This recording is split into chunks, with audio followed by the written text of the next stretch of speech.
Mga kalaro at kababata, at ang bidang laruan natin ngayong episode na ito ay walang iba kundi si Ultraman Reboot mula sa Chodo Alpha.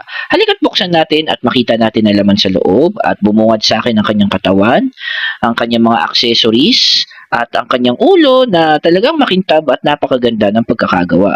Makikita natin sa katawan mga kalaro at kababata ang kanyang power timer na makintab din, ang kanyang power beam at ang kanyang shield at hand accessories.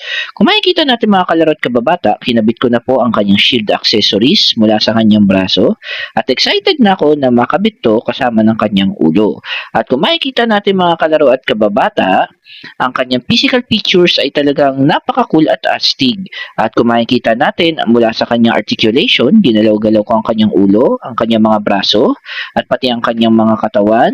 At makikita natin na talagang tight siya at binukaka ko po siya at ball jointed naman ng mga paa at ang kanyang mga tuhod ay maayos naman at talagang napaka-astig at napaka-superposable niya at pwedeng-pwede natin siyang picturean at kunan ng video habang ginagawa natin ng toy photography.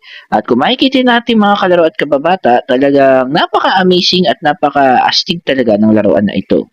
Ngayon, nung binidyo ko siya, talagang makikita mo ang napaka-pogi ng mga bawat anggulo ng laruan na ito at hindi ako nagsisi na ito'y ma-purchase ko mula sa Shopee.